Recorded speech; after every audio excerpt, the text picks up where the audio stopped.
Hello ಗೆಳೆಯರೇ, welcome to S P Kannada channel. ಈ ಒಂದು ವಿಡಿಯೋದಲ್ಲಿ ಭಗವಾನ್ ಶ್ರೀರಾಮರ ಬಗ್ಗೆ 10 ಸಾಲಿನ ಪುಟ್ಟ ಪ್ರಬಂಧ ತಿಳಿತಾ ಹೋಗೋಣ.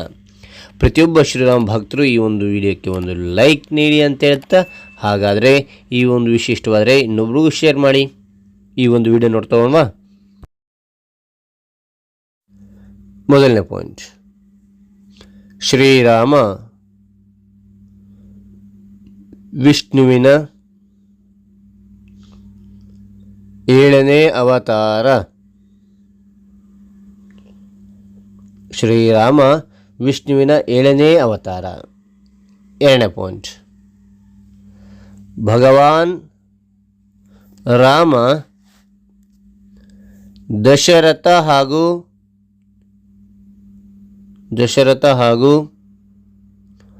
ಕೌಶಲ್ಯ ಹಿರಿಯ ಮಗ. ಮತ್ತು ನೋಡಿ, ಭಗವಾನ್ ರಾಮ ದಶರಥ ಹಾಗೂ ಕೌಶಲ್ಯ ಹಿರಿಯ ಮಗ. 3ನೇ ಪಾಯಿಂಟ್, ರಾಮನ ಮಲತಾಯಂದಿರು. ಅಂದ್ರಿನ ದಶರಥನಿಗೆ 3 ಪತ್ನಿಯರು. ಮೊದಲನೇ ಹೆಂಡತಿ ಕೌಶಲ್ಯ. ಇನ್ನು ಉಳಿದ 2 ಪತ್ನಿಯರು ಯಾರ್ಯಾರಂದ್ರೆ ನೋಡಿದಾಗ ಇಲ್ಲಿ ರಾಮನ ಮಲತಾಯಿರು ಅಂತಕ್ಕಂಥದ್ದು ಆಗುತ್ತೆ. ಆದ ಕಾರಣ ಇಲ್ಲಿ ಕೈಕೇಯಿ ಹಾಗೂ ಸುಮಿತ್ರ ಅಂತಕ್ಕಂಥದ್ದು. ರಾಮನ ಮಲತಾಯಂದಿರು ಕೈಕೇಯಿ ಹಾಗೂ ಸುಮಿತ್ರ. 4ನೇ ಪಾಯಿಂಟ್, ರಾಮನ ತಮ್ಮಂದಿರು ಲಕ್ಷ್ಮಣ,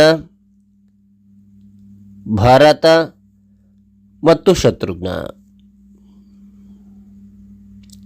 ಕೈಕೇಯಿ ಮಗ ಭರತ, ಸುಮಿತ್ರನ ಮಕ್ಕಳು ಲಕ್ಷ್ಮಣ ಮತ್ತು ಶತ್ರುಘ್ನ. ಓಕೆನಾ? ರಾಮನ ತಮ್ಮಂದಿರು ಲಕ್ಷ್ಮಣ, ಭರತ ಮತ್ತು ಶತ್ರುಘ್ನ.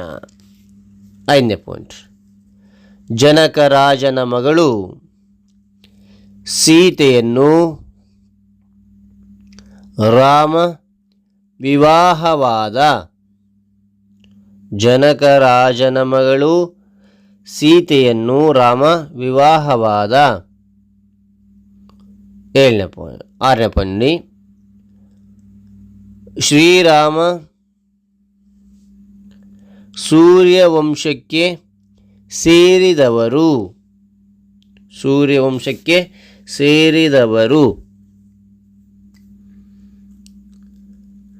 7ನೇ ಪಾಯಿಂಟ್, ರಾಮ ರಾಕ್ಷಸ ರಾವಣನನ್ನು ಕೊಂದನು.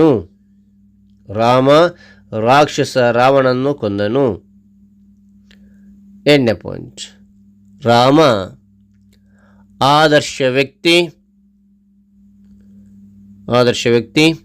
ಮರ್ಯಾದೆ, ಪುರುಷೋತ್ತಮ ಎಂದು ಕರೆಯುತ್ತಾರೆ. ರಾಮನನ್ನು ಮರ್ಯಾದೆ ಪುರುಷೋತ್ತಮ ಅಂತ ಕರೀತಾರೆ. ಮತ್ತು ನೋಡಿ, ರಾಮ ಆದರ್ಶ ವ್ಯಕ್ತಿ, ಮರ್ಯಾದೆ ಪುರುಷೋತ್ತಮ ಎಂದು ಕರೆಯುತ್ತಾರೆ.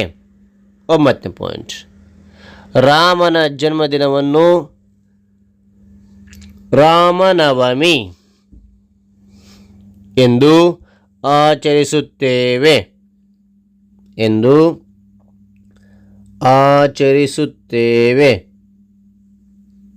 Okay, right. 10ನೇ ಪಾಯಿಂಟ್, ರಾಮ ಪ್ರಸಿದ್ಧ ರಾಜ, ಉತ್ತಮ ನಡತೆ, ಮೇಧಾವಿ ಮತ್ತು ನಿರ್ಭೀತ ವ್ಯಕ್ತಿಯಾಗಿದ್ದ. ಮತ್ತು ನೋಡಿ, ರಾಮ ಪ್ರಸಿದ್ಧ ರಾಜ, ಉತ್ತಮ ನಡತೆ, ಮೇಧಾವಿ ಮತ್ತು ನಿರ್ಭೀತ ವ್ಯಕ್ತಿಯಾಗಿದ್ದ. ಹಾಗಾದರೆ ಈ ಒಂದು ವಿಡಿಯೋ ಇಷ್ಟವಾದರೆ ಲೈಕ್ ಮಾಡಿ, ಶೇರ್ ಮಾಡಿ, ಸಬ್ಸ್ಕ್ರೈಬ್ ಆಗೋದು ಮರಿಬೇಡಿ. ಮತ್ತೊಂದು ಹೊಸ ವಿಷಯದೊಂದಿಗೆ ಭೇಟಿ ಆಗ್ತೇನೆ. Thank you for watching. Bye.